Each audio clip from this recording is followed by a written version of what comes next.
a clot. The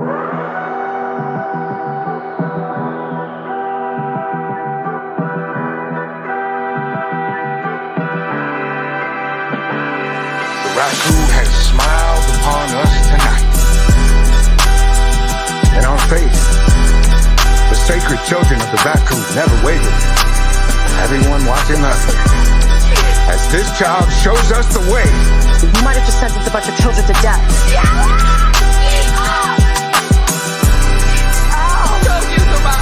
Don't stop rolling. Tyler Perry's Ruthless. New season, August 8th. We have won the battle, but the war is not over. The night is always darkest before dawn. And though it may seem as though we are in the midst of darkness, trust, the dawn is on its way. May I present to you the children of the new paradise. Where dogs sometimes struggle, the dawn is on its way. May I present to you the children of the new paradise. Where dogs sometimes struggle, we have won the battle, but the war is not over. The night is always darkest before dawn. And though it may seem as though we are in the midst of darkness, trust. Don't stop rolling. Tyler Perry's Ruthless. New season, August 8th. In our faith, the sacred children of the raccoon never waver. Everyone watching us, as this child shows us the way. You might have just sentenced a bunch of children to death. Dude, I think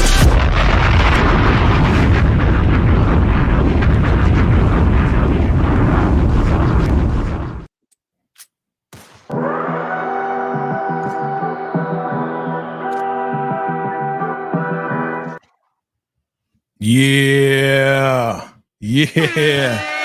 Are you ready? Are you ready, family? What's good? What's going on, fam? It's your man, VKJ, and we are back, baby. We back. Once again, Ruthless Round Table. We in the building, fam. How we doing? How we doing? It's your man, VKJ. We are back, fam. We are back. Are you excited? Are you excited? Season 5. We are about to get into it, fam. Definitely hit that like button, fam. If you are loving Tyler Perry's Ruthless, hit that like button. Hit that share button. Yeah. We are back. We are back. And you already know we're going to do this. We're going to get right into it because we got to cover 3 episodes, season 5, episode 1 through 3, live discussion. I'm getting so excited hitting my mic. It's time to get into it, fam. But let me do this. Let me bring up the squad. If you're ready to see the squad, definitely hit that like button. Put some 7s in the chat. I see you, family. It's time. It's time for the Rockadoochie family. All right, let's get it. Let me bring up the squad. Who we gonna bring up first? Let's bring up, my partner in rhyme, crime, and the whole 9.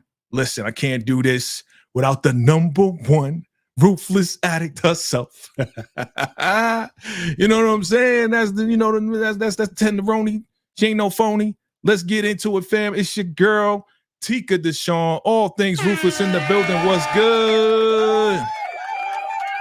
What's good, y'all? We're back. What up, Jay? What up? We're back. That's right. Ruthless Round Table in the building. Tika Deshawn is in the building. And guess what? We got somebody new that's coming in the door. You know what I'm saying? Some new blood. As I said, it's time for some new blood, right? So we got some new blood coming to the table, the round table. You know what I'm saying? Because she's stable and she's more than able. You know what I mean? Bars, baby. Bars. All right. Squad, give a round of applause to our brand new round table co-host. That's right. She is the lover of candy. Miss Candy Love is in the building. What's good? What's up, Jay? What's up, Tika? My name is Candy Lover-Douchey. Oh my God. Okay, excuse me. Let's rewind that. Candy Lover-Douchey. What's up? How y'all doing? Let's go. Welcome to the round table. Welcome to the round table, family. We are excited. We're more than excited. We got 3 episodes to cover, family. Tomorrow, episode 4 will be airing. Family, we're excited. I got the Rockadoochie in the background. I mean, we ain't playing. You know what I'm saying? It's Rockadoochie everywhere. You know what I'm saying? Rockadoochie everywhere. You taking off your glasses?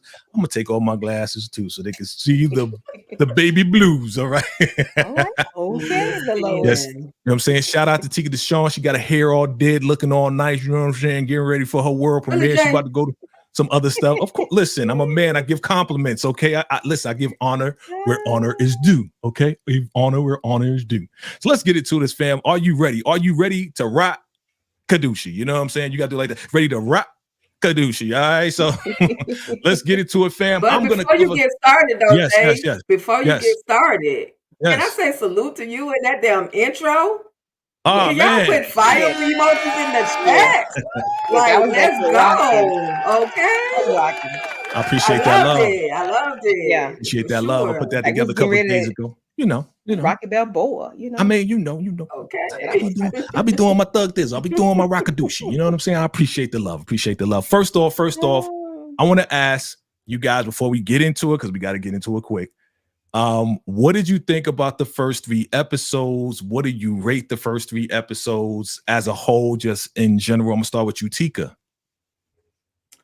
Listen, you know I'm a ruthless addict, and no matter what, all 3 of those episodes combined collectively gave it a 10, and I gave me a 10. I was like, let's go. Okay. Wait, what? Did he do what? He just did what? So yeah, it was a 10 for me. Got you. Okay, Candy Love, what was it as a whole? The first 3 out the gate. I'm with Tika. It was a 10 across the board. No complaints. A lot of laughter, a lot of confusion, a lot of what? Rewind back that thing up. Say what now? Huh? Okay. All right. Okay. Okay. We starting out with all right. Good stuff, family. What do you rate it on a scale of 1 to 10? Drop your ratings below as far as the first 3 episodes. Drop them below. I gave it a 9.9.9, and I'm gonna tell you why in a minute.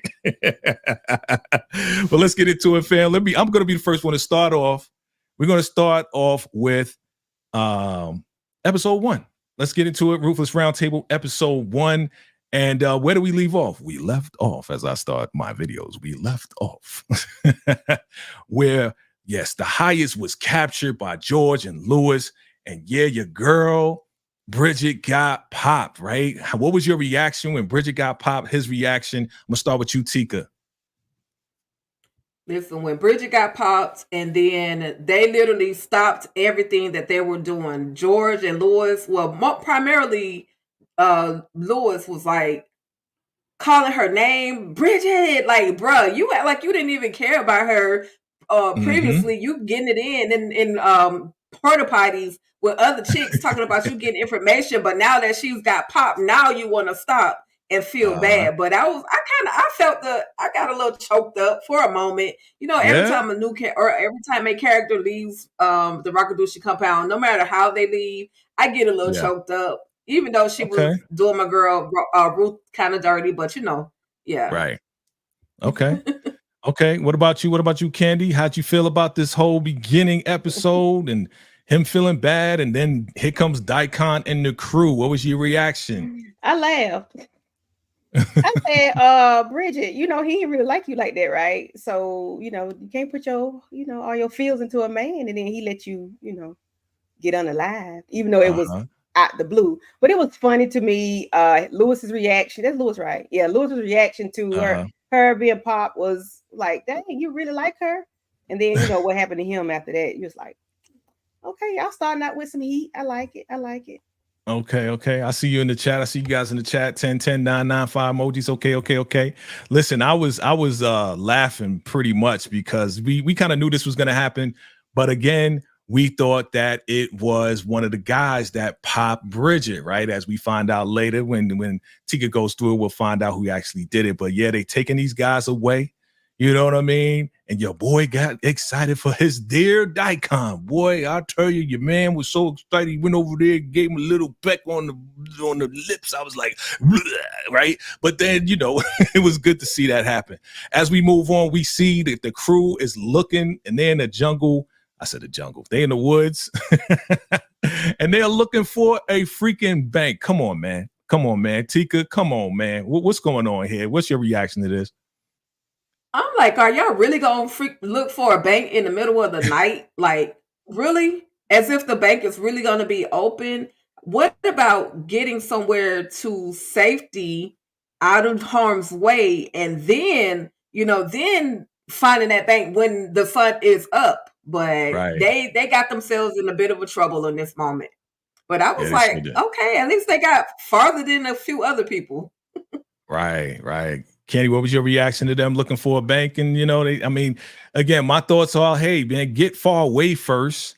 You know what I mean? Like, get so far away from the campus, then look for the bank in the morning. You know what I mean? Because the bank ain't open like 1 o'clock in the morning. What you think? The theme song says, when the sun goes down, we run the city. They didn't say, really mean for y'all to do that in real life. Like, y'all weren't supposed to do that. It was funny to me because, of course, Joan got caught up and her girls left her. And I'm like, dang, y'all just gonna leave her like that? I get it. I probably would have left Joan too. But, why y'all out here searching for stuff in the nighttime? Y'all ain't know where y'all going. don't even have a map. Don't have a gadget to show you where you're going. Nothing. I'm like, okay, all right, we'll figure it out in the daytime. Gotcha. So your girl Ruth rolls up on the school bus. The kids are chanting, "We are the Rockaducci," and we see this guy with the red kufi, red outfit. What is going on? What was your reaction when she got out the car, was trying to chase after the bus? I mean, you're already in a car, man. Why don't you just drive behind the bus till they stop? Like, what's going on, Candy? I'm gonna start with you. What was your reaction? I said, "Oh, Callie, Lord, baby, do you see your mama? Are you gonna scream and shout? What are you gonna do, Ruth? Are you really screaming your child's name aloud with this man standing right there?" Right. And I was just like, "What's going on? Is she dreaming?" I'm hoping she's dreaming because there's no way. I was just hoping she was dreaming because the baby just stood and looked at her like she was a stranger, and I was like, that bothered me. That pulled on my heartstrings because I could not imagine being that. Right. That was sad. Tika, your reaction to this right here, man. I mean, Bridget, Callie look kind of weird, though, coming looking at that window like that. I mean, look at her, man. I mean, she looks like she is a zombie at this point. Tika, what you think? Yeah, my initial reaction was like, girl, why you on the ground? I was yelling at Ruth, like, girl, why you on the ground screaming? Chase the freaking bus. But then as I thought about it, a second thought, Jay, I was like, Obadiah did that on purpose. Why, out of all the children, would Callie be the one standing at that door? Why, out of all the children? And then he's standing outside of the bus and he sees her, of course. So he did that on purpose. And I'm just like, what is, my mindset is just now like, what the heck is up with Obadiah? What's his issue with Ruth? And maybe because he saw her trying to leave, he stopped the bus on purpose to say, look, I got your baby girl in here. You need to take your butt back to the compound. Wow. Okay. All right, let's keep it moving. Again, we're going back to the jungle, the forest, right? We're going back to the forest, man. And your girl gets her foot caught in a bear trap. Man, Tika, how did you feel? Did you feel sorry for Joan at that point? Like, I mean, she was screaming like, oh my God. What was your thoughts? Yeah, absolutely felt sorry for her getting caught in that bear trap. But then see, everybody had issue with Malcolm. When Malcolm got caught in that same darn bear trap, nobody felt sorry for Malcolm. But now a couple of people in the comments want to feel sorry for Joan. But I was like, dang, that hurt. And then her girls, Joan, Lacey and Zane, up jumping ship. Oh, we got to go. Bump all this. Sorry. Sorry, Man. not sorry. We got to go. It's like, you screaming too loud. FBI about to get here, right, Candy? Like, we got to bounce. We ain't trying to go back, right? They didn't think twice. They was like, oh, okay, all right, peace out. We gone. I'll catch you when I catch you. If not, have a good life. We got to get up out of here. But Lacey was like, sorry, not sorry. Yeah, River stayed with her, and I appreciate him for that. But he knew why he had to stay, though, because they got plans. Right. But I was surprised about Joan. Poor thing. Okay. You're supposed to be walking with your head down at nighttime. Gotcha. Here we go, boy. Here go your girl, Tika Elda Madamava. She is so happy to see the man return. The highest has returned to us. We have won the battle, but we have not won the war, right? So talk about this scene right here. You can talk about the whole thing, Tika, from him returning and then her and the whole squad with the curling eyes ready to go fight. What was your reaction? Listen, I knew some ways her behind was supposed to be drunk and asleep somewhere, but I just knew that she would not go to sleep. I knew at some point she was going to find her way outside that gate because she was questioning Ruth. Why didn't you leave with them? And Ruth was like, I ain't got no more fight in me. So, of course, when the highest pulls up, all hail the highest. And then this whole banter, I kind of like that they gave Manny, even though he's still a dirtbag, I like that they gave Manny a little bit of a sense of humor to kind of go back and forth with Elder Mother. But then he was like, at a certain point, he was like, F it. Just take your ass on out there in the woods. You do what you do. So, yeah, I had a little laughter out of that moment. Okay. Candy Love, your girl's not giving up the account numbers or the passwords. She's like, yo, I'm not doing it. You only here because you want the money. Is she telling the truth or is she telling a lie? She's telling the truth. She knew what time it was because he the one set it up. So she knew she had to, I got the passwords, I got the lock and key, and it's hidden on the inside. But if I leave, and you be out of some dough that you done worked hard for. But she knew what time it was, and River knew too. So that's why he tried to keep her alive. Right. I mean, he did his best, man. I mean, she was all fainting. She was losing a lot of blood, Tika, any reaction to this? Yeah, just the fact that Joan could have given up River a long time ago. Now we know that he's the one that set this account up. Now we know, according to that statement, that River is the one that set that account up, and she could have threw him under the bus a long time ago. See, we was always thinking Joan was the one that was gangster and was stealing money, and but in actuality, he put her name on the doggone account, so she could have broke him down a long time ago. Right. Okay. I think it was like more like his idea, right? Like it was probably like, yo, why don't we do this? Da da da. That's what it sounded like based on what she's saying. Like it was his idea and she just went ahead and did it and put his name on it. All right, here we go. This is the battle. All right. All praise the highest, all the night, all the day. All right. She comes and she's ready to battle with no weapons. And here we go. The FBI, they are pinned down, getting popped at.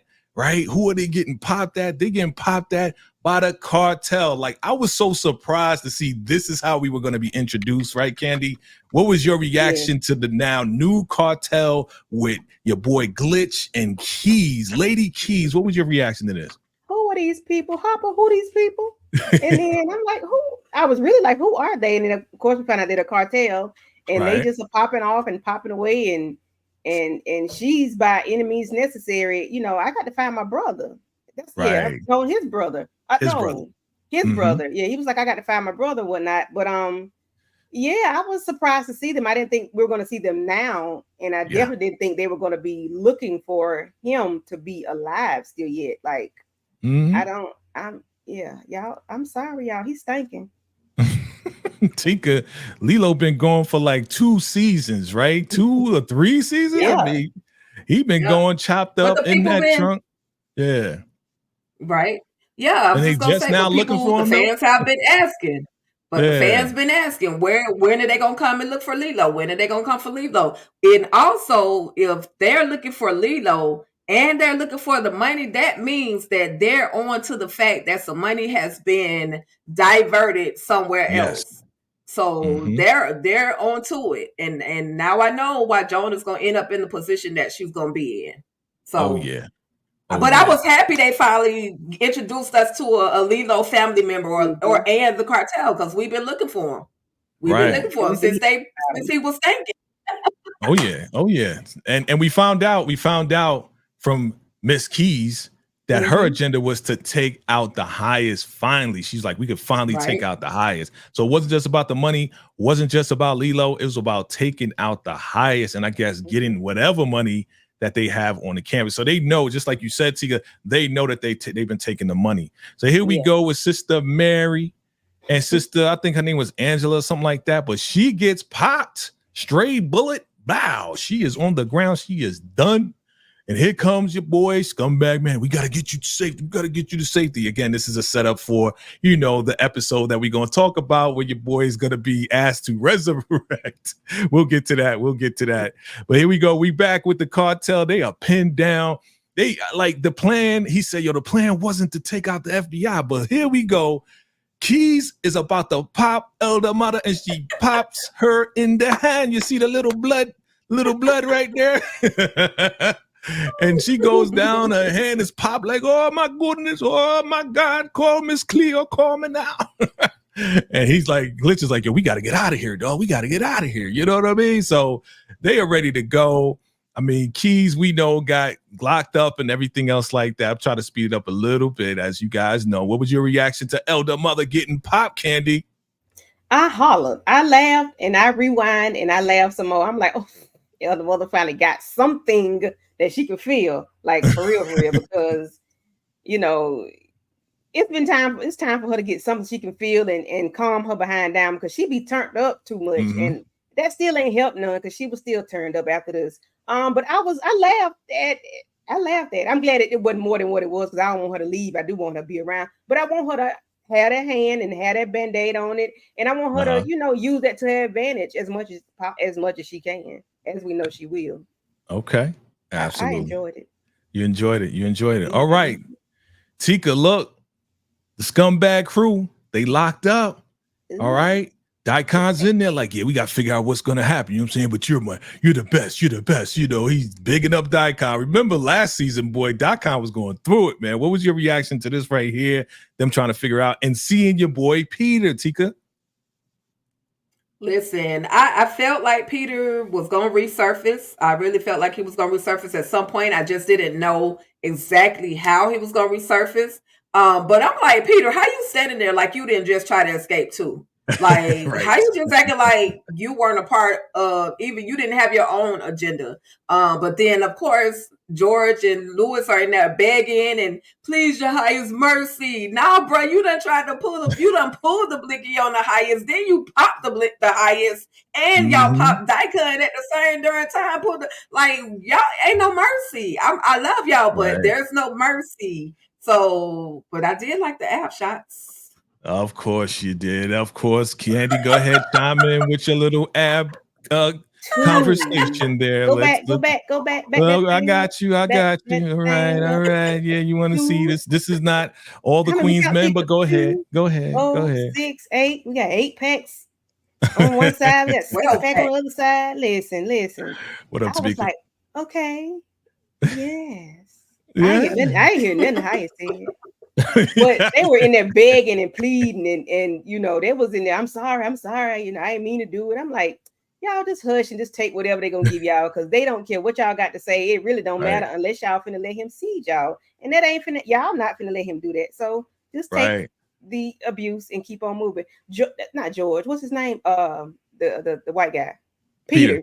In there standing like a child that's been at home all day long, knowing they've been up to cousin house playing, and he gonna let me get back home before mama get home. That's how Peter was carrying on. I said, Peter, you ain't hitting on channel nothing either. You gonna act right though, but you all right, Peter, I guess. But yeah, I guess River gonna get he just slipped right back in there like he wasn't trying to escape, just like Tika said, and he just standing there like I'm still the guard. The cartel, they get roped up. We already talked about that. Let's keep it moving. Let's keep it moving. All right, here we go. Let me see. Let's go right here. Your girl comes back and she's like, you didn't even pop back. You didn't even shoot. You're a coward, and tells him to go. Tells Manny to go and take care of the wounded, right? And here we go. He rolls up on your girl, Joan. She's knocked out. Yo, please help. There's nothing I could do for you, right? Well, maybe, right? So they take Joan back to the pavilion, right? That's where they take him, right? And here comes El Damada. Now, what did she say, Tika? What did she say about Joan? You want to go there? I do. Which part? The part that I made a whole video about? The part right She here where said she came right here. Yeah. What'd she say? Did she say take him to the pavilion or just take him away? She said take her. She never said take her to the infirmary. Okay. She never said, I was just saying, she said take her. And they because basically that conversation was that the highest wanted everybody over to the pavilion because he had a message or a prophecy or his little welcome back service. Yeah. And you know, they had to go to the pavilion. Okay. Not the infirmary. Okay. But can I say salute to Elder Mother and her war wound? Elder Mother had her war wound. She had that thing bandaged like Donald Trump ear. Nah. You crazy. You are crazy. Don't ever mention Donald Trump on my channel ever again. Okay, thank you. So look, Ruth catches up with the girl. She's like, we got to go back. The children are back on the campus, and your girls, Zane and Lacey, they like, what? Who made you in charge? And they like, yo, you got to go back right now. She pulls out the robes, conveniently has some extra robes in the trunk, right, Candy? And like, here you go. Put this on. We going back on the campus. So they go back on the campus, Candy. What happens in this scene where she talking to Elder Mava? Do you remember? I do not remember. But look at Elder Mother babysitting that hand, though. She got shot by an AK-47. And you're right, Tika. She like DT. I can't remember what the conversation was. So it was like, yeah, are you guys going to the pavilion? Because everybody has to go. Everybody has to go. And Ruth was like, no, we're getting prepared for him after he does his, prophecy or whatever. She was like, you sure all three of you had to go? And Ruth was like, you know what? Maybe I should tell him, And she was like, no, go ahead, do it. Check out the door. Like Ruth got her in the palm of her hand. Like, whenever Ruth was like, right, like, don't test me, Elder Mother Marva, again, okay? But Ruth is gonna do her thing, and your boy Peter barking at everybody.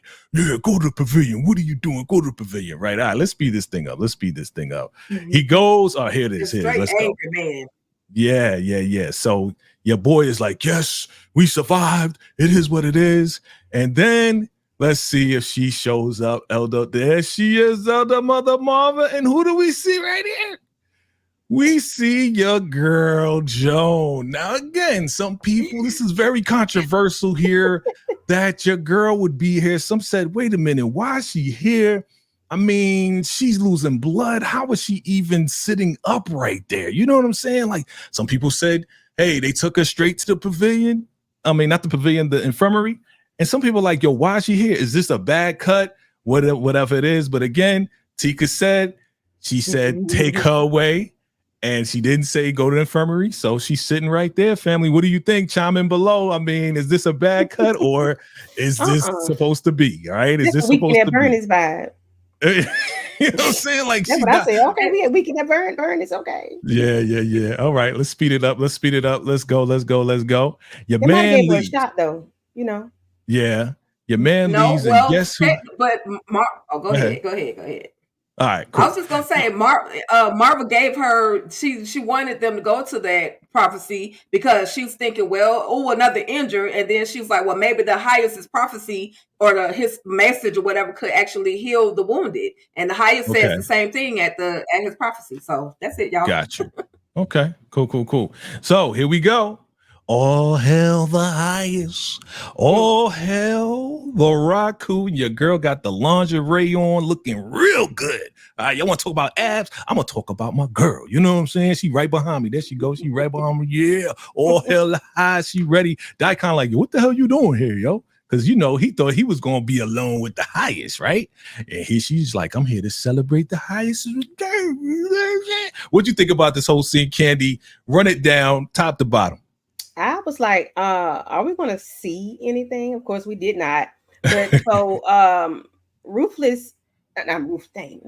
is very conniving, deceitful. She has a way with words. She got him to want to have a menage a trois. Oh. And of course, we know Dicom going to be cool with it because he wants the highest and he wants Ruth. And the way that they were okay with it, I was like, I want to see. I really want to see. But of course, we're not going to get that pleasure. But we get to see side boob or whatnot. But Yes, I we was do. really, I'm just stuck on want to see it, y'all. That's all but I was shocked that they would do that. A 3-party participation. Yeah, Tika, were you shocked I about was. that? I wasn't shocked. Were you shocked? No, I wasn't shocked. I was waiting for it to happen. Like, give me some action. Like, we get to see the highest and Ruth all the time. Go ahead and throw Daikon in there. Let's see what he got. Let's check out his back action. I mean, I'm just saying, just see what he's got. But at the end of the day, Daikon, he finally gets something that he actually wants, just like Candy says. He wants Ruth and he wants the highest as well. And so he got 2 in 1. I was not shocked that once the highest said, "Come on, Daikon, join us," he knew that the highest was sincere about him joining them. So that was the moment he was able to dive in. Right. Yeah. Elder Mother Marva comes and says, "There's a man here, and I don't know who he is, but he says the children are here." And here we are back in the pavilion. Who is this guy, man? Ooh, I present to you Obadiah. And yes, here we are with Mr. Obadiah, okay? The red kufi man that was on the bus, man. He jumped on the bus, man, and brought the kids back home, man. And here we are, the children of the new paradise. We are the Rakadushi, right? What did you think about this? I'm going to start with you, Tika. What did you think about this introduction and this guy, Obadiah? Oh God, I'm like, where did Obadiah really come from? Who is Obadiah? How is he connected to the highest? But then he marching. We already had kind of was introduced to him when we saw him standing by that bus, but to actually get a name and then to get the children following along with him, and now we know he's the headmaster over the little kids. He done turned these little sweet little beings into some monsters now. So wow. I was just like, whoa. And then when we got the mom that stood up, Alexis, she stood up and was calling live. And I'm like, girl, if you don't sit down somewhere, do you not know you could get snatched up for that? Right. Candy, you no longer have a child. What's your reaction, Candy?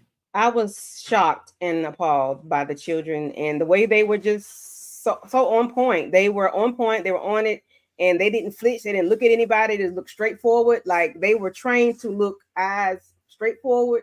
And, they did their little chant, which was creepy and cringy to me. Mom, I don't know if she ever seen anybody get punished or in public or in private. I don't know if she ever saw that, but I don't think she would have hollered and screamed for her child the way she did had she seen it. I was very surprised by Obadiah. I mean, I didn't know his name until, they said it later on, but I was very surprised of him. And I'm like, who is this dude? What is he up to? Where did he come from? Who is he? I need to know who he is because I don't trust him with those kids. Yeah, so I got a theory about that. I did share it on one of my videos, fam, and I'm telling you guys right now, this is my prediction. Mark my words. This is the guy. All right, look me dead in my eyes. This is the guy. Obadiah is the guy that molested the highest, and he taught the highest all about the Rakadushi.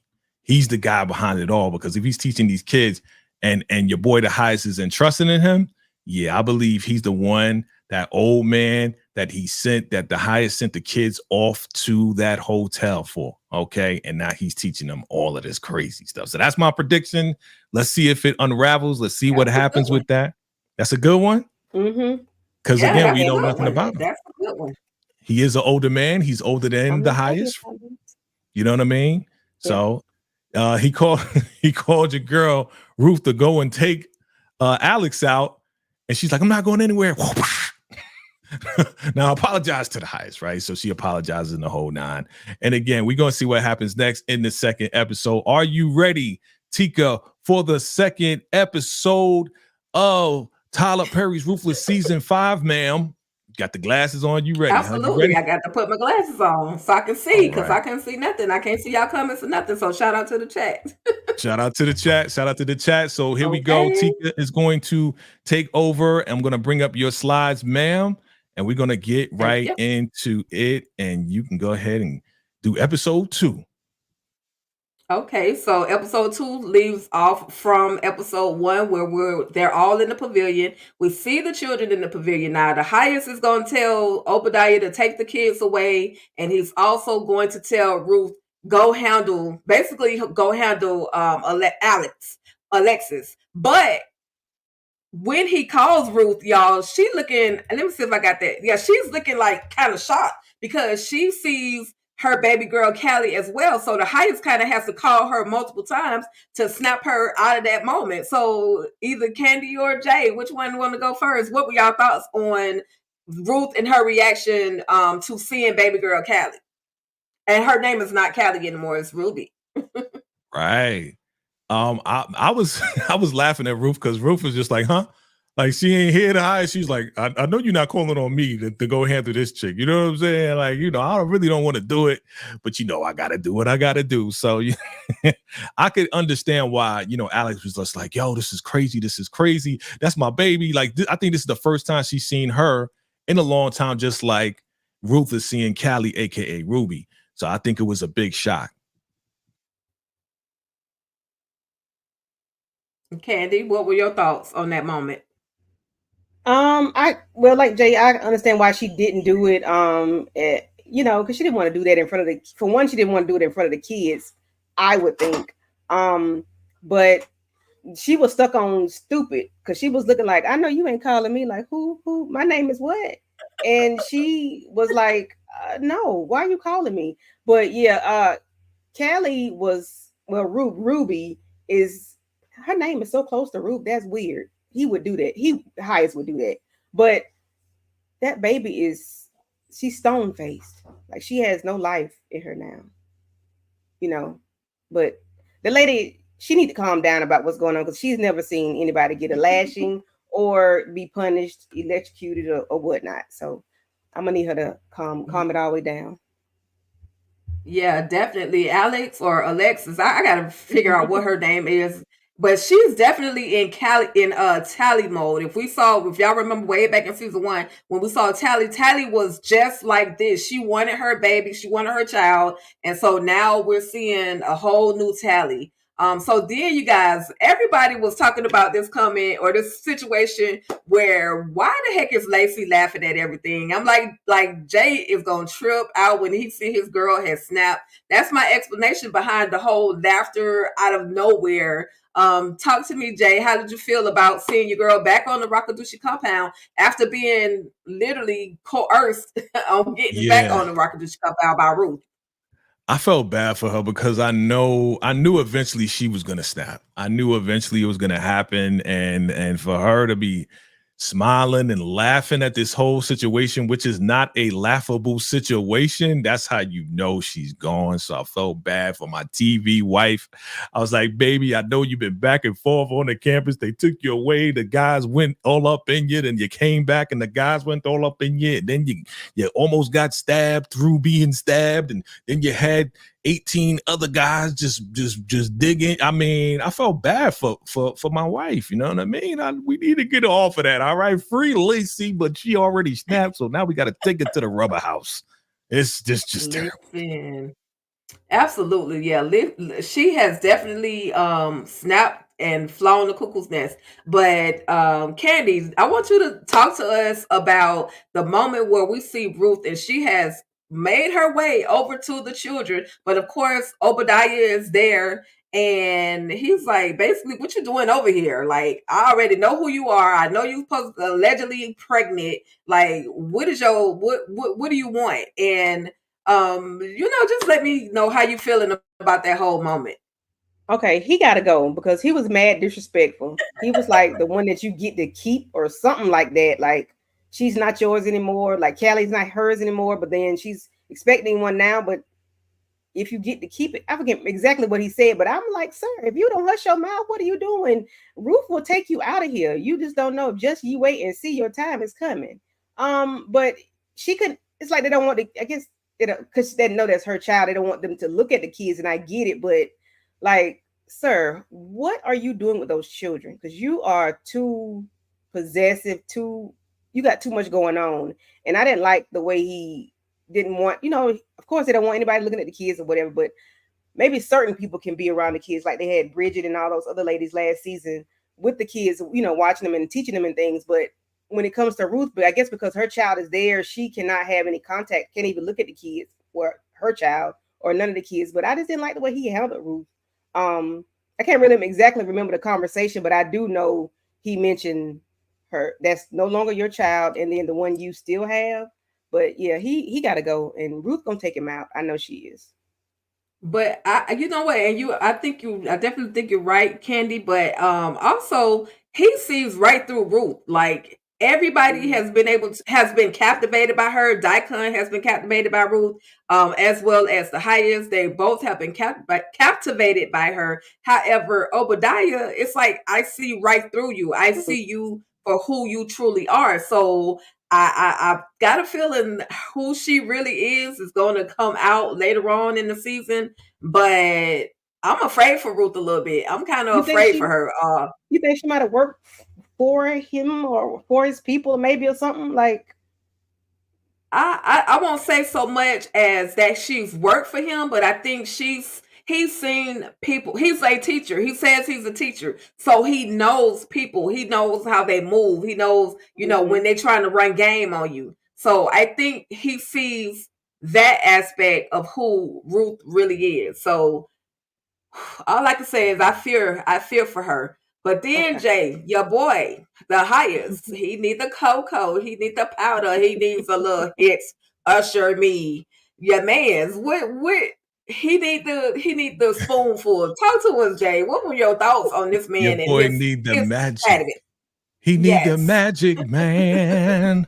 Listen, my guy, the highest. Listen, I'm under a lot of pressure. I mean, he's worrying about everything. He's worrying about Andrew snitching. He's worrying about them finding about Brian and Lynn. He's worrying about, the FBI being at the gate. He's worrying about, the people turning their back on him and turning against him. And he's worrying about the wounded and more about this. And he's worrying about a whole lot of stuff. He needs the magic. Like this time, I'm like, go ahead, bro, because you under a lot of pressure, brother. You know what I mean? Go ahead, do what you need to do. I'd rather you get some of Ruth's magic than get the magic. But hey, they had to do what he had to do, so he had to get the spoon out and just do what he needed to do. You know what I'm saying? But again, it didn't. This time, it didn't. I don't see the after effect affecting him. I don't think he gave him like too much. I think he just gave him a little something just to take off the edge.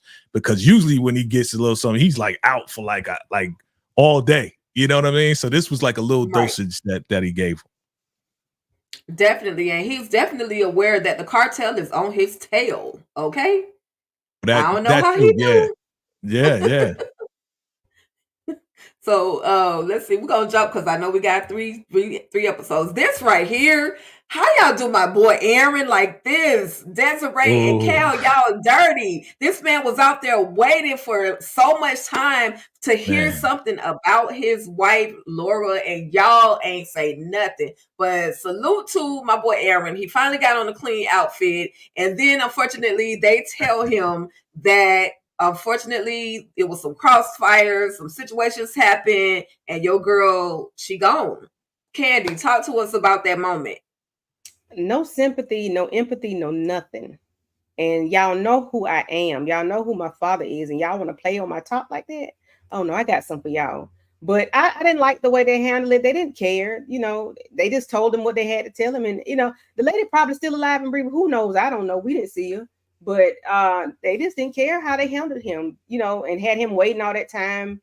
And they are on a mission, and sir, you are not a part of the mission. But I just didn't like the way they handled it. But of course, this is television. It's not. I'm not supposed to like it. Absolutely. Y'all in the chat, if y'all feel sorry for Aaron, drop some what's your theme? Some fire emojis, Jay, or some purple hearts or something. R.I.P. Laura, but I just feel more purple hearts, but I feel more empathy for Aaron versus Laura, because Laura was like all in. She was ready to go to the raccoon. Yeah. Definitely. You have any thoughts on this, Jay? Oh no, I'm good. I felt bad, just like y'all. I agree. Okay, cool. So this dude right here, Mr. Puke 'em Ups, ain't used to blood, ain't used to how you a soldier. He reminded me so much of oh God, what was the Clark? He reminded me so much of Clark because Clark Oh was yeah, gagging everywhere, and he literally just yeah. took his place. But Daikon was like, "How are you even a soldier?" So anyway, we're gonna see Peter. Peter's gonna pull up, and of course he lets Daikon know, "Yeah, I was hiding, but I was trying to wait so that I could redeem myself out in the woods." And we find out that he's the one that unalived a traitor, which was Bridget. Right. Either one Wow. of y'all can rock out with this. Let me know your thoughts on this whole conversation and the fact that we find out that Peter was the one that did the unaliving of Bridget. Yeah, I was surprised. I was like, "Your word, he did it." I mean, we talked about it. We had a couple of people in mind, right? We thought it was Daikon. We thought it was the sharpshooter that they found in the jungle, right? We thought it might have been, the FBI, right? Or it might have been, the cartel. Like we was thinking all, but Peter was in that lineup, and for him to say, "Yeah, I found a way to make up to the highest. I took out the traitor." It was like, "Oh, okay."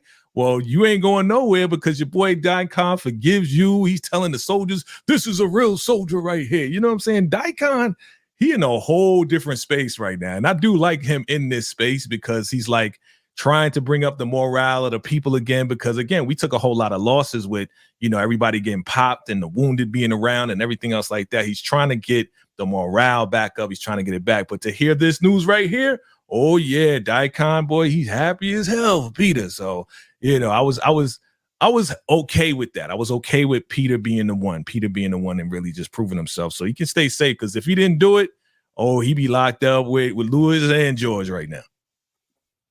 Yeah, but look, real quick before I move on, why was it that Daikon had to remind the people when he was giving them this whole speech, and he was like, "Yes, Daikon, like why you're not the man, Daikon. I love you, but you are not the man. You got to if you have to tell them to say yes, Daikon, then there's a problem. But You look, need some more. You need to discipline these folks a little bit look, more." look. Yo, your man just came out of having a threesome. He's feeling amazing right now. Okay, so when you say he not the man, no, he is the man right now. He just had a threesome with two people that he really, really loves. So I mean, you coming out, your back is straight now. I mean, Okay. let me not go there, but go ahead, Candy. Chest puffed out. Yeah, he the man when he walked through. Definitely. So we see Ruth. Of course, we saw her trying to get into the trailer of the highest, but Peter's like, "Nope, you can't go in there," And then, of course, the highest most likely overhears and comes on out and has a conversation. Now, before he came out, Daikon told the soldiers to go ahead and move all those bodies to the back gate so that the highest does not see any of this. And so, of course, the highest basically tells Ruth, I heard from Obadiah that you were talking to the children, or you were over there by the children. Why were you there? So what were your thoughts, Candy, on her and the highest? I knew Obadiah was going to literally go run tell that, but what were your thoughts on that particular moment? Okay, Obadiah's old run tell that type of sketch, tell a tale. But yeah, Ruth is always quick on her feet. Ruth said, "I just want to know, like, how did he teach them? How did he get them to have structure? She is always quick on her feet with her answers and her responses, and they always seem to work. And the highest accepted what she had to say, and I was like, dang, Ruth, I got to be like that. Ruth came with it, and listen, he accepted it. She want to know the way. Absolutely. She want to know the way of Obadiah and the way of more ways of the Raku of how to get people in line. I guess that's what she want to do. Absolutely, yeah. She which did was her a thing. lie. Which was a lie. It was all a lie, okay? Because she was really going to go check on Callie. You know what I'm saying? And just trying to see what's really going on with Callie and Tally's daughter, and also Alex's daughter, Olivia. You know what I'm saying? She was like, "Yo, what the heck is going on?" So for her to lie to your boy again, she's just another quick one on it. You know what I mean? Yeah, that's why they call her ruthless. They don't call her ruthless for nothing, as she says. She's definitely quick to think on her feet. So then we're gonna get to the punishment trailer where the highest goes in, and when you walk in, you hear this whole tape of being a part of the Raku and the just this whole ish that's being played and played and played. So this is a moment where the highest is attempting to brainwash Lewis as well as George, and he tells them, "I'm not going to unalive y'all because we need soldiers. So basically, we're going to reprogram you to turn your behind back into a real Rakadushi soldier." Now, of course, Lewis is big mad because he's like, well, why she not being tied up or punished or whatever the case may be? And we're in here. And he lets her know Ruth has already been reprogrammed, or she doesn't need reprogramming. She's good. Of course, she laid it down, so she definitely don't need reprogram. But I said all that to say this. This was pretty much the title of the episode, Fendi Child Famal, that crazy title. Okay, you guys, which we find out is a opera. Don Giovanni opera. Yep. Don Giovanni is the name of the opera, and it's by Mozart. And basically, this damn opera was dragging people. Basically, all the unalive basically are gonna get dragged to hell. Okay, right. But everybody over the whole compound was able to hear that whole sound. What we're gonna say, Jay? I'm sorry. I was gonna say I like the highest's new outfit though. You know what I'm saying? This is like, I'm season 5 now. You know what I mean? Like I'm brand new. I just had a threesome. I'm good. Let me throw on the brand new hotness. You know what I'm saying? He got the brand new hotness with the gold. But this whole brainwashing session was crazy, dog. And for the fact that he threw that opera on and everybody was hearing it throughout the campus, man, I swear I got irritated. You know what I'm saying? I almost yelled just like your boy Lewis. He was like, no, don't brainwash. There we go. Don't brainwash me. I was laughing at him, but I was like, damn, this shit is terrible. Excuse my language. This is terrible. Like, I would never, ever want to be in this situation. This is worse than getting whipped. This is worse, for real. Yeah. And then it's loud. It's not low. It's loud. Yeah. That makes it worse. If you can play it low, okay, we might be cool. Little elevator music. Oh no, DJ Khaled is on the ones and twos. No, that was too much. That was too much. Terrible. Oh my God. The highest thought he was doing his big thing. You could go to the next one, Jay. But the highest is just saying, I'm going to play this around the compound. Like, he was excited about that whole situation. But then we got Elder Mother, and she walks into the infirmary, and Alex and Zane are in there pretending like they don't hear nothing. And Elder Mother's like, what is this? I can't do the accent. But she's like, what is this? And Zane is like, what are you talking about, Elder Mother? We don't hear anything. She's like, well, you must be going deep. Elder Mother, but the whole thing behind Zane telling her Elder Mother that they didn't hear anything, she was trying to get her out of the way so that she can basically go and try to look for Lacey. Anybody have any thoughts on y'all girl Elder Mother? Mama. Listen, I'm sorry, Jay, I'm gonna cut you off because you ain't cutting me off. Go ahead. Oh. So I appreciated Zane's response. So Zane is really catching on. Zane is becoming Ruth 2.0. Like, she had a quick response. She was like, have you ever heard of a migraine or something? Do you have migraines? You have headaches? It comes on by stress, due to stress. Like, maybe you need to go lay down. Like, I appreciated Zane for coming up with a quick 1-2 so she can handle business, and Elder Mother falling for it. Elder Mother was losing her mind. I would have been losing my mind because it was so loud. I'm like, oh my gosh. But yeah, I appreciated Zane for coming up with a quick response. Oh yeah, she just wanted to get her out of the way, right? Because remember, she did have a conversation with your boy River, and she was like, "Yo, she put dirt in her wound to stop the bleeding. Like, you think that's not gonna get infected? Come on, man. You know what I'm saying? I mean, it's not much that Zane can really do, but she did want to get her out of it. She wanted to get what the hell is that? What is going on? You can't hear that? You can't hear it? I can hear it. You can't hear it, girl. You're crazy. So when she said, you need to go take your ass and go lay down, it's like, yeah, I need to go. You sure? You sure? She's like, I'll let you know if somebody dies. You sure? Like, Elder Mother, Shout out to Baja, man. We love Baja, man. Baja does her thing. You sure you're gonna call me? I love that lady. Oh yeah. Oh her. yeah. And look how she looking like, all right, now. Shout out to Absolutely. Baja. Okay. Like how you Yeah. don't, yeah, shout out to Baja. Matter of fact, for those of you that like your lips to be nice and shiny and pretty and you ain't getting infected by no craziness, get you some of that Baja lip gloss, Baja.com. I'm telling you, it works every time, y'all. That's all I'm saying.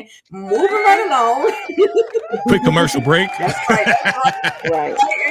And back to our regularly scheduled program. I'm gonna skip. I'm gonna go ahead and move right on forward to the very end where the highest and everybody is back out there in that pavilion. Well, before they go to the pavilion, we're gonna get Sister Mary Alice Clayton, Claire Marie's come up to the highest in the middle of Ruth and the two of them having that conversation, and she's gonna say, I saw online that you basically healed the sick and so on and so forth. And so now the highest has been challenged to raise this young woman from the underworld, which she's like halfway here, halfway, she almost out the door. And so anyway, the highest is trying. But before that, we get a moment where Daikon is like, what the heck are you doing? What is he doing here? Why, we know he can't raise nobody, he can't heal anybody. And she's like, well, I tried to talk him out of it. He was like, well, it's on you if it doesn't work. So any thoughts real quick on this whole craziness? The highest, he just was into it, y'all. He was totally into it. And y'all drop in the comments definitely what y'all thought about the highest. Did y'all think the highest was actually going to be able to raise this chick from her unalive man? Yo, he really thought he was going to do it. He's so delusional, man. Like, it's crazy. He's delusional. He believes it. But everybody, like, come on. Now we know Daikon, he's not, all powerful, right? Ruth, she already knew that. Okay. But these people in the audience, they really believe in him and Sister Mary, you know what I'm saying? I saw online that you did it. Can you do it? But here's the thing that got me, Tika and Candy and everybody. When he did put his hands over her and he said, rise up, you will be healed. And she screamed for 1 millisecond. I was like, yo, she gonna be like, I believe for 1 millisecond, because she was like, I was like, oh shit, what the blood clot going on here? So I thought that she was gonna be raised from the dead, right, Candy? What you think? I was like, so is the lady not DEAD? Is she yet alive and they just playing? Because I don't think you could do that, but okay, the highest, we're gonna see. I was like, maybe the lady's still alive and she's not gone. But of course we know I don't know what was going on. But she was leaving. She was transitioning. She wasn't all the way gone. So it was at the point where he was her sister wanted her to try to heal her, but we knew that shenanigan wasn't gonna work. No. But he was like, you don't trust me? You don't have to do it. And she was like, she's like, hell no, I don't trust your ass. Right. You don't have to do this. They're trying to trick you. She's already gone. Like, she was trying to look out for him. You know what I mean? And like, come on, man, terrible. That was exactly. And last but not least, y'all, we hear the helicopters chiming. We hear the helicopters in the sky. At this point, the highest was like, we about to go to the Raku. Everybody go get your Kool-Aid. It's about to be on and popping. We about to go meet the maker. Because Desiree decided that she wanted to go onto the Rakadushi compound to try to negotiate with the highest. However, Cal, being the soldier that he is, the FBI agent that he is, decided to call the air people, the strike force, to come in just to watch her, just to cover her in case something goes down. But of course, the highest did not take too kindly to that. And this is where we're going to see at the end where everybody is running around, getting their glasses of Kool-Aid, and they're about to make their way to the Raku. And that was the end of the episode, y'all. Anyway, any thoughts on that particular moment? Man, let's move on. Let's go ahead and go to episode 3, man. Let's get it. All right, Candy Love, you are up. You are up, ma'am. It's your time to shine and grind and make it yours. You can make it big now. You can make it big. So you can press that little box right there in the bottom corner there. See that right there? Press that box. Really? See that box on the screen? See on the screen? Oh, my screen is already up. This is mine. Yeah, it's already Okay. up. This you, baby. Okay. You just took it down. Oh, darn. See, look at that. It's all right. It's all right. She new to the Rocco Round Table. It's all good. Give her a round of applause. Give her a round of It's applause. all good. I didn't think Bring that was bad me. boy back up. Okay. Yeah, I didn't think that was me. Okay. What the hell? Nah, you brought something else up, but that ain't it. I clicked on. Okay. Go You ahead. got And some talk about IG joint up there. This ain't your stuff. I'm looking directly at your screen. Oh. Yeah. There you go. Go to YouTube. There you go. Go down. Scroll down. This thing go. Ain't this something? You sure did? Episode, they came in hot. I could say this, and to the people that think that that Tyler Perry is lacking on his writing. Well, this is a whole new writing crew that's coming on these latest episodes. We had like 3 different new writers. So y'all just keep watching. Keep watching Ruthless because it's definitely going down. Yes. Yes, indeed. Okay. I'm gonna add it. There I am. Is that the one? Mm-hmm. Are you able to control it? You control it. Are you able to control it? No, but you are in full control. I'm gonna put you to the top. There you go. You at the top. All right. Oh, shit. There we go. All right, y'all. So this is Tyler Perry's Ruthless, season 5, episode 3. The night is long. Ruth works desperately to prevent the mass suicide of the Rakadushi members. River faces threats from multiple adversaries, and the highest mounting paranoia leads to more bloodshed. Yeah. All righty. Let's see if I can get this thing going. Will I be able to work it that way? Just click it. There you go. It's playing. But that's me. That's me talking, so you got to move it a little bit. You got it, family. You talking? Hit that like button. There we go. Okay, this is Jay's video, guys. So you know, he does a lot of talking and carrying on. Pause. Really? Not carrying on. Really? You gonna play me? You gonna use my video and play me? Come on, man. Come on. What's going on here? I'm trying to put it on my. Okay, I'm trying to put it up on my screen so I can do it. This is not working for me. Okay, all right. So the episode starts out with Ruth and what's his name? The highest. See, I'm gonna throw it off. Okay. He wants to take everybody out, and she don't want him to do it right now because, of course, that's taking her out, taking the kids out and everything. He doesn't want it to happen. So she goes through this whole little fit of the baby is talking. His son is talking to them. Mm-hmm. And we're talking to her through her to the highest, giving him a word and letting him know that, he doesn't have to do this, that there's other things that he can do. What do y'all think about the conversation that the baby had with them or through the highest, through Ruth to the highest? Who you going to first? You, Jay. Me, Jay. Okay, Here I am. So this was this was wild to me, right? Because yes, they about to drink that Kool-Aid. They about to get out of here. And your girl Ruth was like, I cannot allow this to happen. That I just found Callie. This can't go down the way it's going down. You know what I'm saying? So when she fell on that ground, I was like, oh, Ma, your son is trying to talk to you. Yeah, right here, your man, the highest was telling Manny to put the strap on her. He was about to take her out.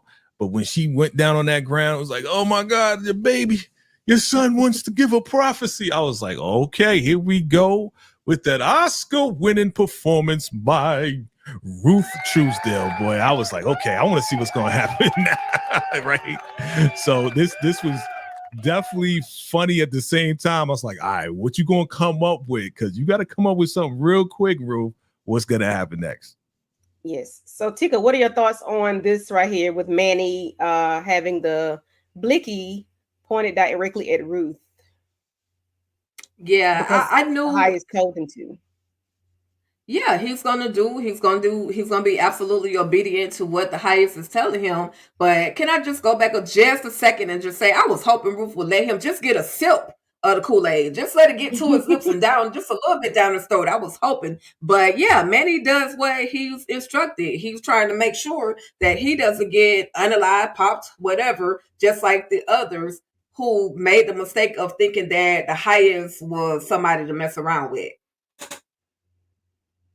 Right. And he threatened her. He was threatening her like, I'll take you out if you don't believe that I am who I am. We going to the Raku no matter what. One way or another, we going to this Raku. So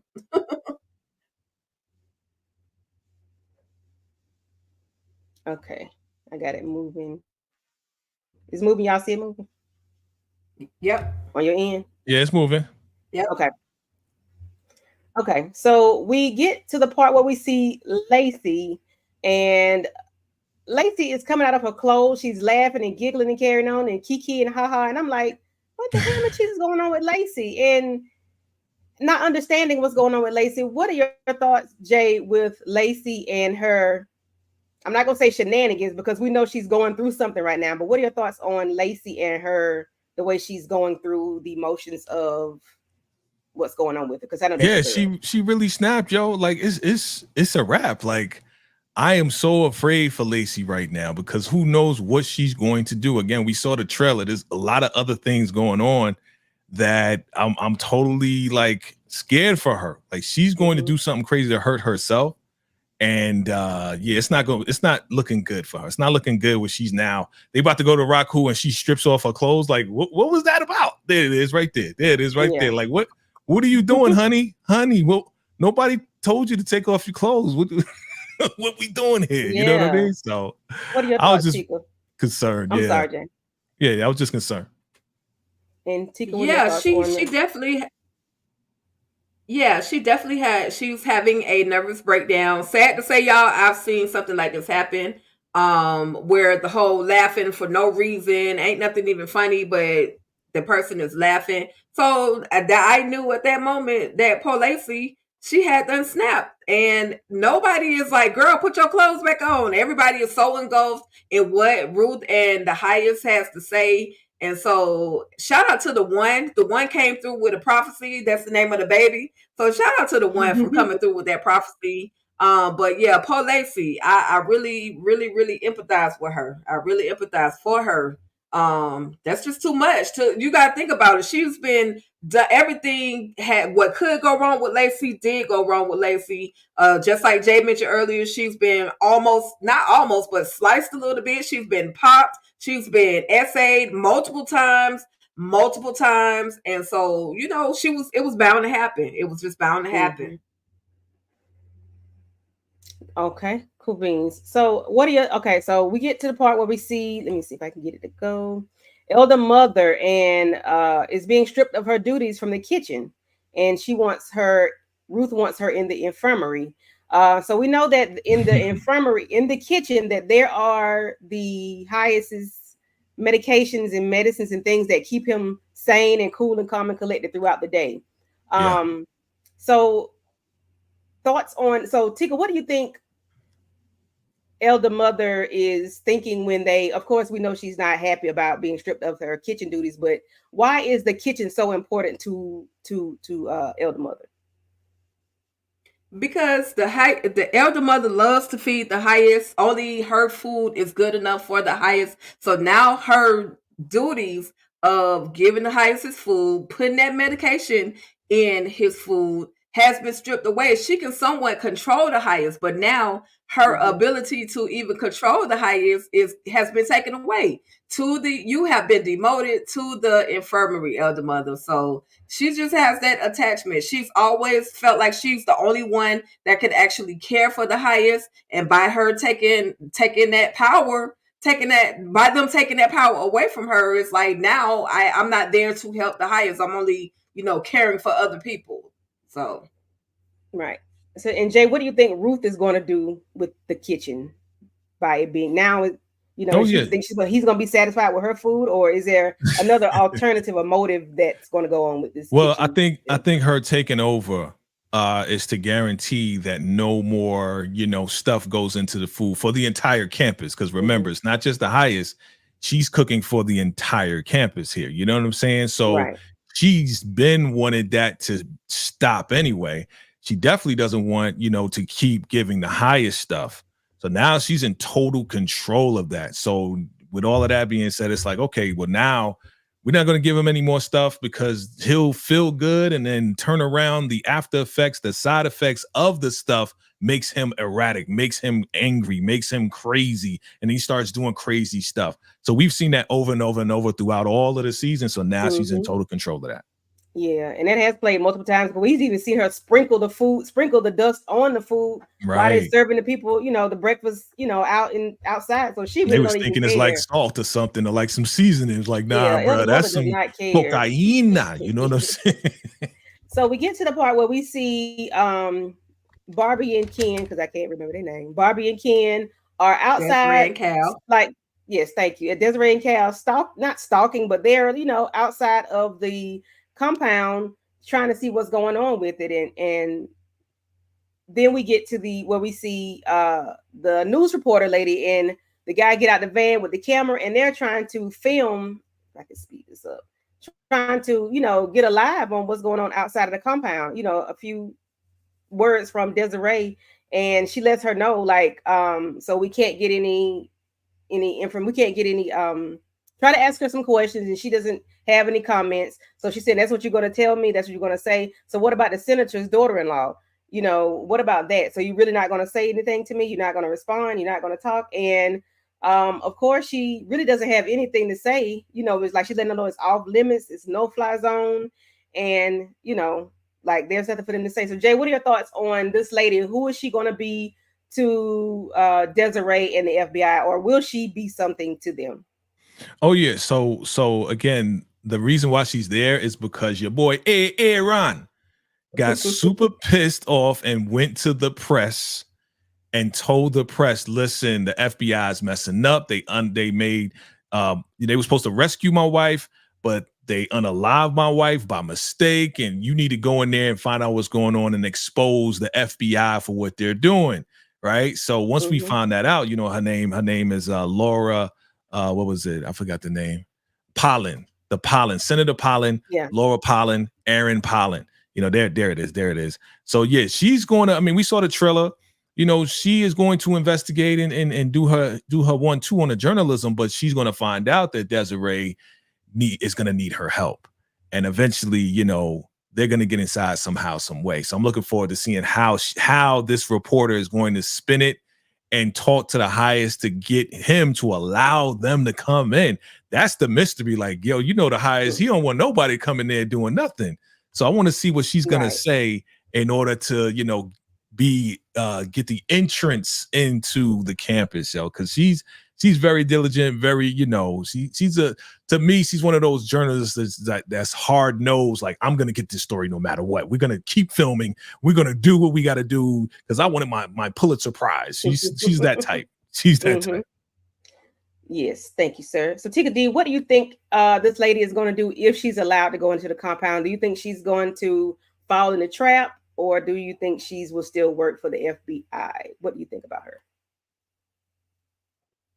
Nah, I definitely believe that she's on a mission. She seems like one of those reporters that are going to get the story. Like, she seems like one of those people that go into a wartime situation with her little frag vest on, and she's ready for the war just in case something happens. And based on the trailer, though, we're definitely going to see she's going to get on that compound, but she's going to have an actual FBI agent with her, which is going to be Coolidge. So she's going to get in there. Like you said, though, how is it that she's going to be able to convince the highest to allow her? Maybe she'll say, oh, well, I just want to tell your story. Make it seem like it's all about him in order for her and Coolidge to actually get onto that compound, so Coolidge can kind of get a visual as to what is going down from what he can see on the compound.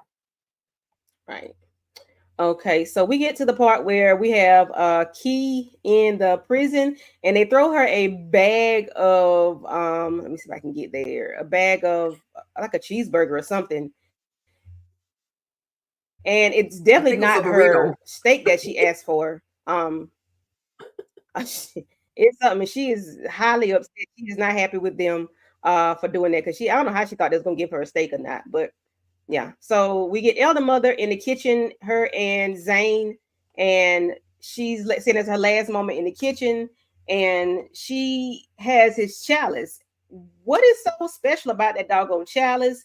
She's taking the medication. She's putting it, she has a handful of medication. I thought she was going to switch it out, switch the bottles or whatnot, but she didn't. So how do you think, what's going on with this chalice, Tika? What's up with this cup?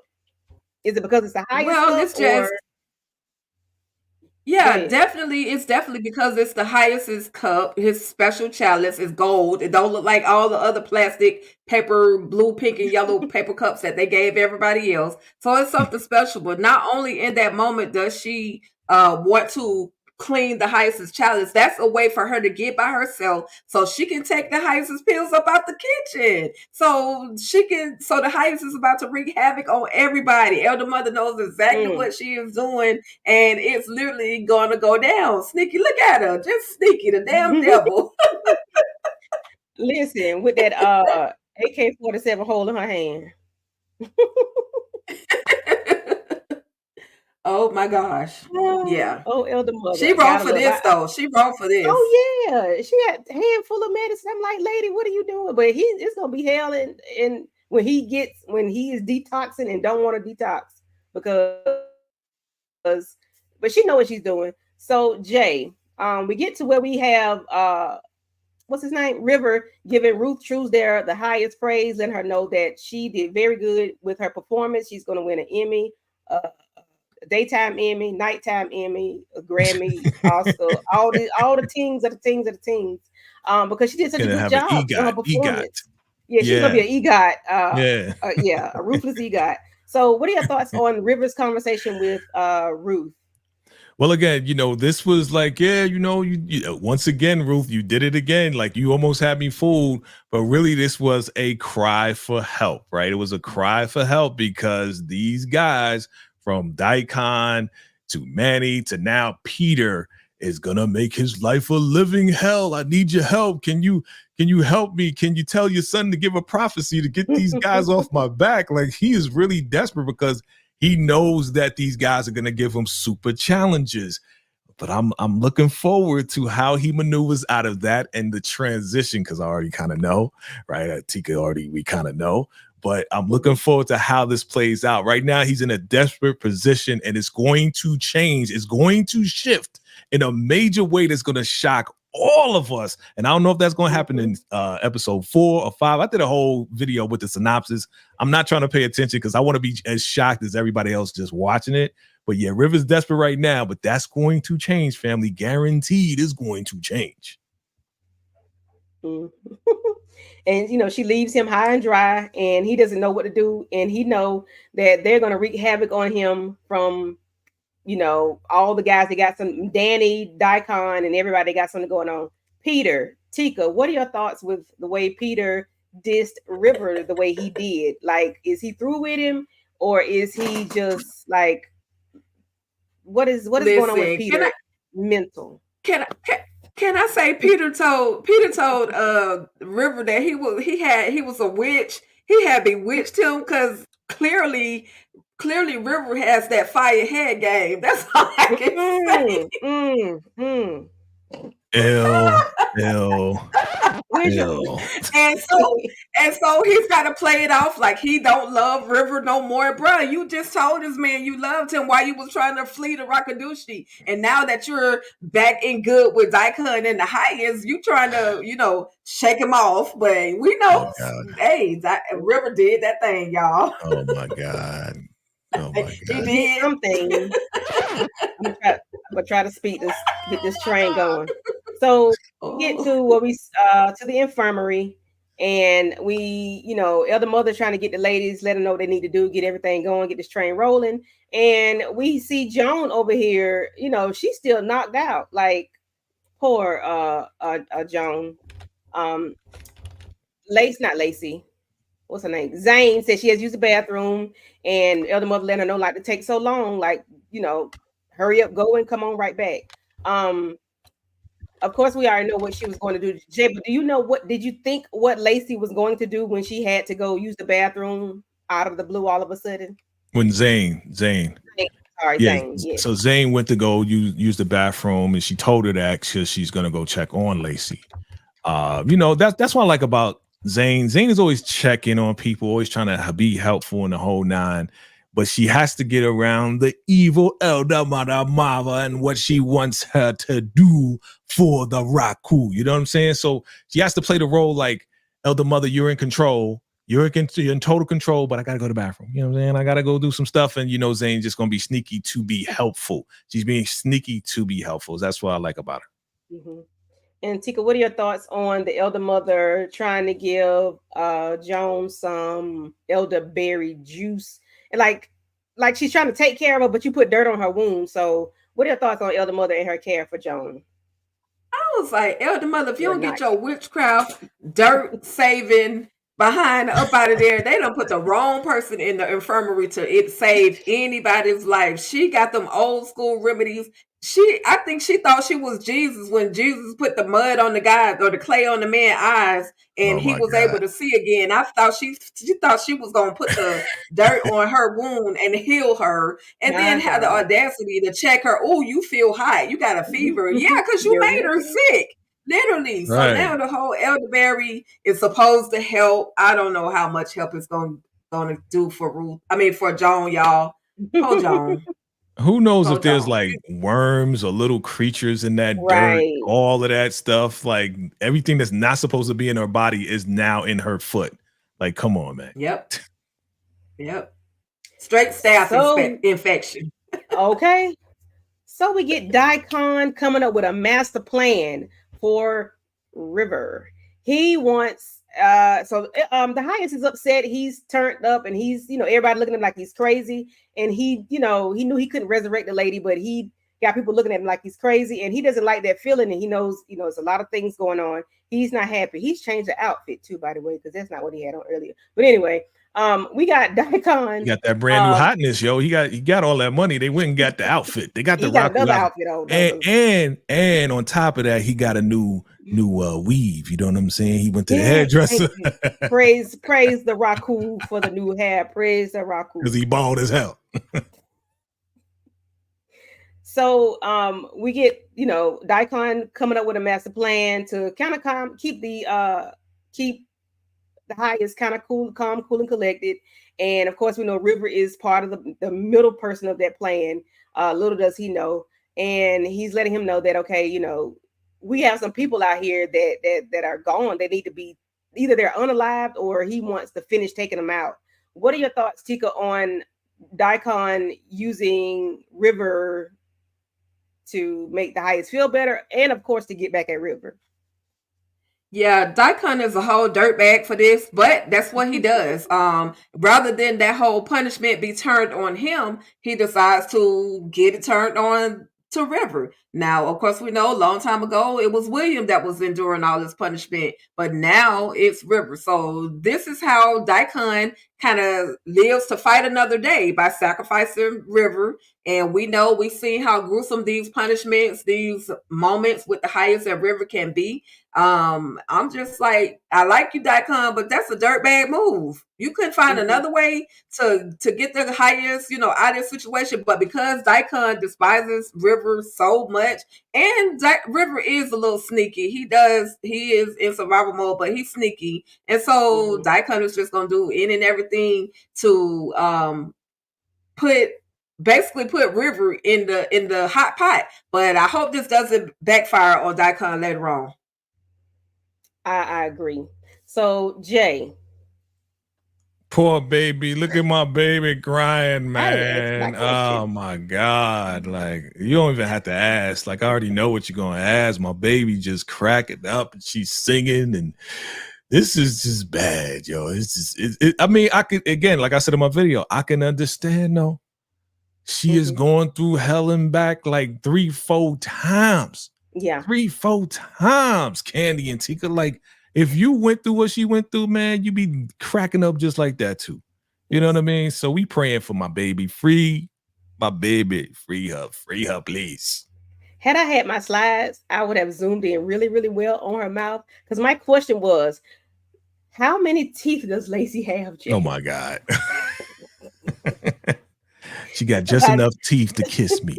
Kiss her husband. Okay. Tika, how do She you got a feel beautiful about? smile. She got She a does. beautiful She's Yeah. smile, very though. Like, beautiful. She's beautiful. Yeah, she's a very beautiful young lady. She's gorgeous. I agree. Yeah. Tika, what are your thoughts on Zane and how she, Shout out to was caring for Lacey and just like trying to understand what's going on and wanting her to be okay. Like, what are your thoughts on Zane being very empathetic? I feel like Zane understands everything that Lacey is going through.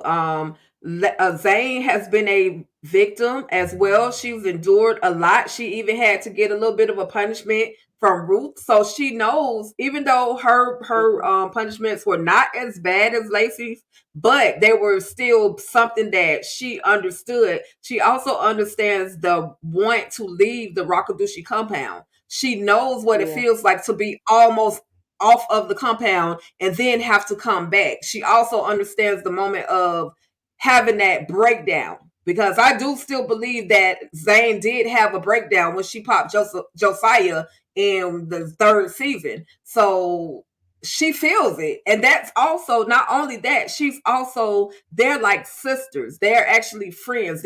She's not just somebody she knows or she sees walking in past it. Like, they've actually created a bond. So she's got empathy for Lacey, and she just, she wants her to be okay. So and keep the hope that one day when they do get off the Rakadushi compound, they'll be able to be together as friends, sisters, So I empathize with both of the ladies. It's crazy though. Shout out to Elise Willis though. She freaking killing it right now. She is. Shout out to Elise, definitely. Mm-hmm. Yes. So I'm gonna skip over to where we have River. He's finally getting where he can lay down and relax. Of course, he's awakened by Daikon. But before that, we get Daikon talking to scumbag Manny and letting him know that he wants him to help him with something later on. And of course, we do find out at the end of the episode what that is. So River is laying down, trying to rest and relax, and he is waking up by Daikon, and letting him know that the highest wants to see you. The highest asked me to fetch you. He's in a foul mood. Jay, what are your thoughts on the way Daikon delivered the message to River? I'm about to call Daikon scumbag Daikon because he knows exactly what he's doing. Like, I can't wait to hear what the highest is going to do to you, because we know when the highest is in a bad mood, he be taking it all out. He be whipping your boy, putting balls in his mouth, and just been like doing all, chaining them up, whips and chains. He do all types of stuff to River, man. He really abused your boy. He make your boy do ballet dance. Like, he does a whole lot of stuff to your boy. I mean, he also watches black and white movies with him, but that ain't gonna happen this time, because your boy needs to get his stress out on somebody, and your boy Daikon knows it. And he's a scumbag for doing that to your boy. Like, because he suggested it. Yeah, why don't you take this out on River? Might as well take it out on somebody. Might as well him, right? You like him, right? Yeah. But yeah, let's talk about this caller. Let's talk about that. Yeah.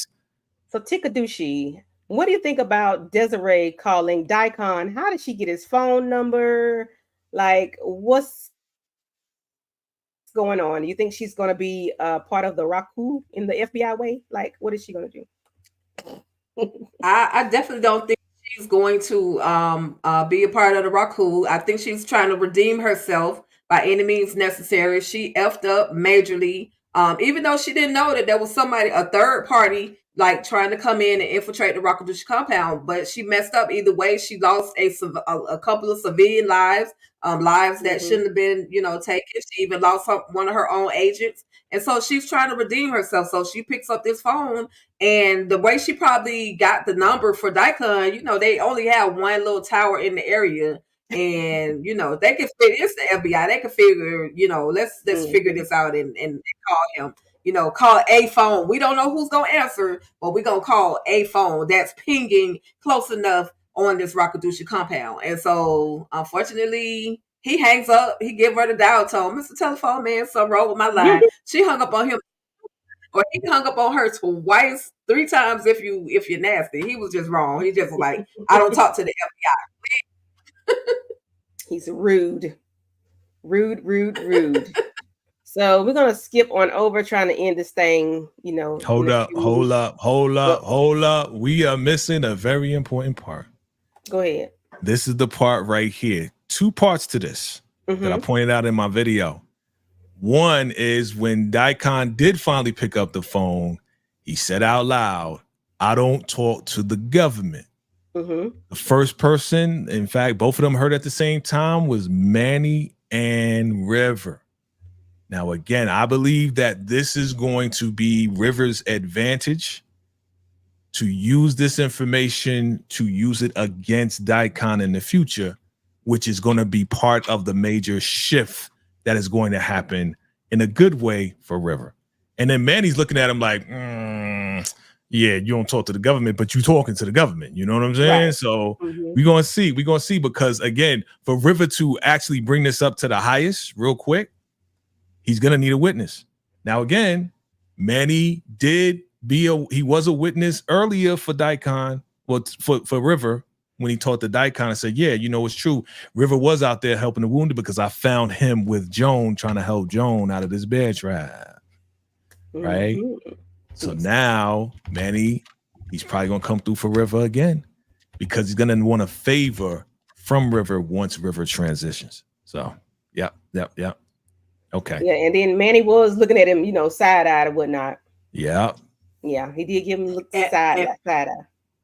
Go ahead. And I was just going to say real quick, Joan, Manny is still, he's owed a favor by Joan anyway. So I'm thinking he going to get some change too, or something from out of this whole situation, because he could have easily betrayed Joan and River out there in the woods. So.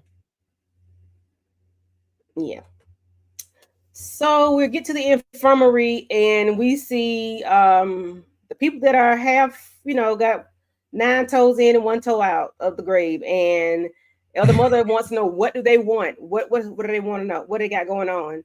And he's telling Zane and what's it, Olivia? Well, Zane and the other lady to leave out and Alex. You know, Alex, I'm sorry. Leave out and you know, Daikon wants to know who's not make it, who's wounded, is not going to come back from it. You know, who is it? So he takes out his blicky and he pops.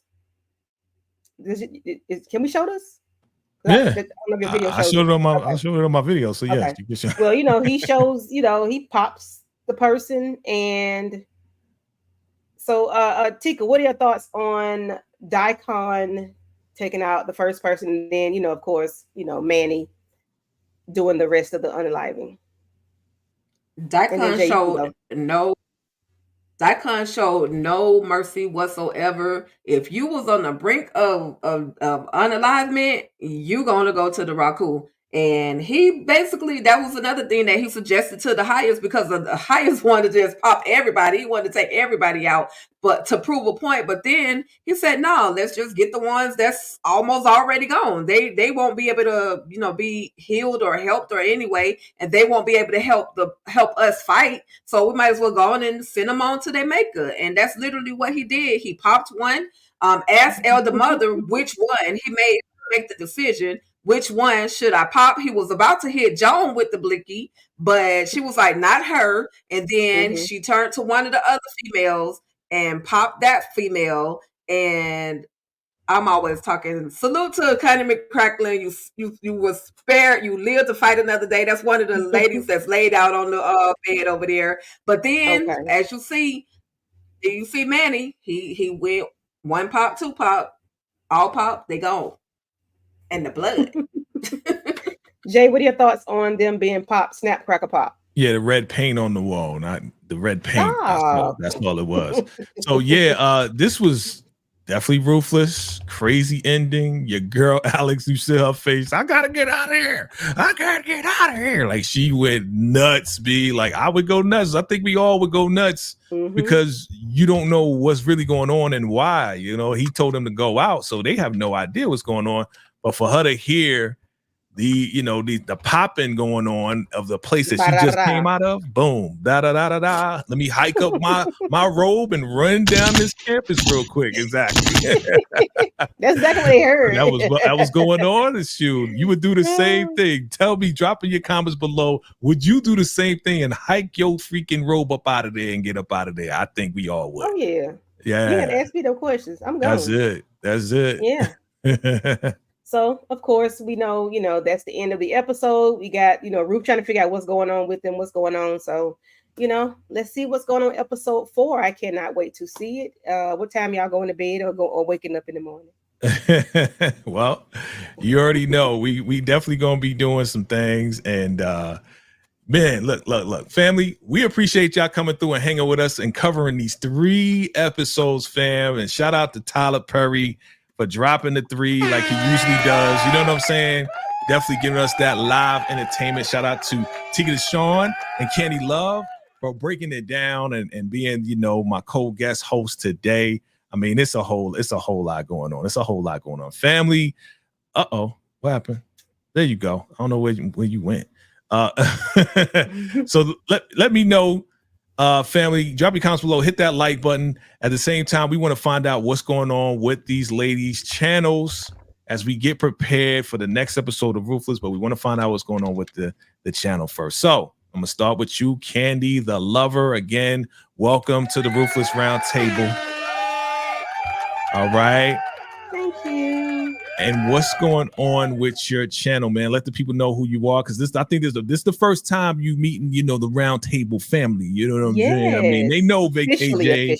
They know you've been on Tika Deshawn's joint as well, but now you official. You here, you know what I'm saying? Straight off the job, rocking with us. So let them know what's going on. Well, I am Candy Love, and my channel is Candy Loves Talk TV. Please jump on over to my channel and like, share, and subscribe to my channel. I am trying to get to 500 subscribers by the end of August, and I really appreciate if you all will help me do so. So tonight I will be joining Moochie and Tamika's Den for Presumed Innocent, which is on Apple TV. So we'll be doing that at 10:30. Please jump on over there and watch that. If you have not, just come over there and support us and be in the comments and, make the algorithm and all the things go thingy thing. Friday, I will be with EJ and the Roundtable to discuss the Family Business season 5 episode. Is it 5 or 6? Episode 8, 7 or 8. I can't remember. But I'll let Tika tell y'all what we got going on Friday as well. But that's all I have on my channel right now. On Sunday, I'll be doing Love and Marriage Huntsville at 8:30 p.m. with Inga and Monique 69 Ways Johnson. And that's it for right now. All right. Thank you, Jay. Thank you for the invite. I appreciate it. I cannot wait for my time to host my show. Y'all come to my apartment, because I like being in the mansion, but y'all come to the apartment. Okay. Okay.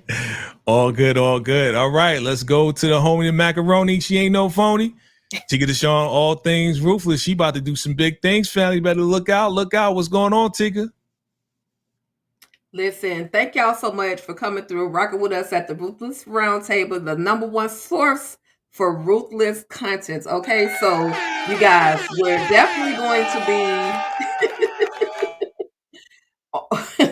on all things Ruthless. I'm definitely going to bring you guys those Ruthless recaps. We definitely have, I think they're probably just going to give us one Ruthless episode. So I'll make sure I give you guys episode 4 Ruthless recap. And then I'm also going to bring you guys Bruh. I think I'm the only person out here watching Bruh. So if you like Bruh just like me, make sure you tap into all things Ruthless. And then on Friday, you guys, I'm doing something a little major. There's a book signing for those family business lovers. Carl Weber. He's going to be having a book signing all over the place, but this one is going to be Columbia, South Carolina. I'm going to try to bring you guys some live footage of that book signing, and y'all just stay locked into the channel. Thank you, Jay, once again for having you, girl. I absolutely appreciate it. It's Tika Dushi, and we out of here. Yeah, that's what's up. That's what's up, family.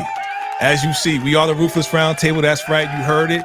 You heard from Tika. What are we? We are your #1 source for Ruthless exclusives, family. What does that mean? That means you need to stick around, hit that like button, hit that subscribe button, because you never know what Rockadushi member may stop by. Listen, if you watched our last season coverage of Tyler Perry's Ruthless, you know we had the Sheriff up here. We had Daikon up here. We had Lewis up here. We had George. We had, a whole slew of the actors, and shout out to all of them for coming through and supporting us here at the Ruthless Round Table. So make sure you lock in with all of us here, because you never know who's going to show up. What's going to happen next? Make sure you look out for your boy. Look out for your boy. Your man is going to be doing a recap for episode 4, probably sometime tomorrow.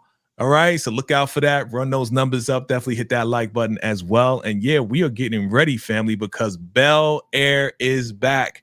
So look out for the recaps for that. Look out for my thoughts on that. And we may go live on that as well, family. And of course, look out for my family business videos as well, family. So listen, we busy. We busy this month. And then next week, I'm definitely going to be covering the Power Choice Awards, family. So we're going to be talking about that. We're going to go live, talk about, who they chose, who the people chose, and all of this and that. See if it matched up with your votes as well, family. So we got a lot going on in August.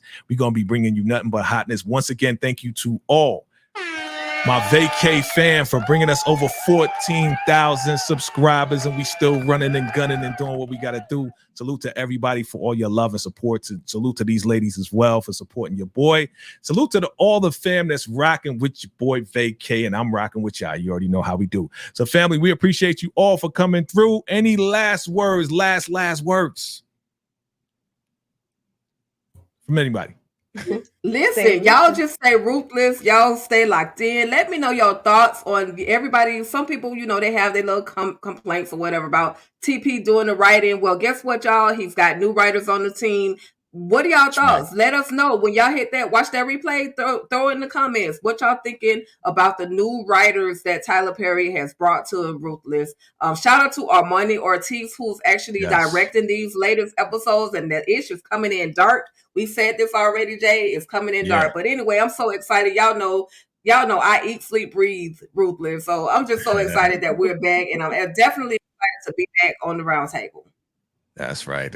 We back, baby. We back, baby. All right, so look out for the next roundtable next Wednesday, 8:30 p.m. Eastern Standard Time.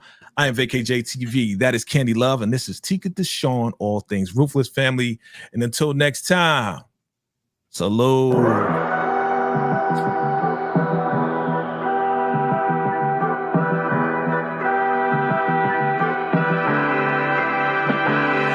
Raccoon has smiled upon us tonight. In our faith, the sacred children of the raccoon never wavered. Everyone watching us, as this child shows us the way. You might have just sentenced a bunch of children to death.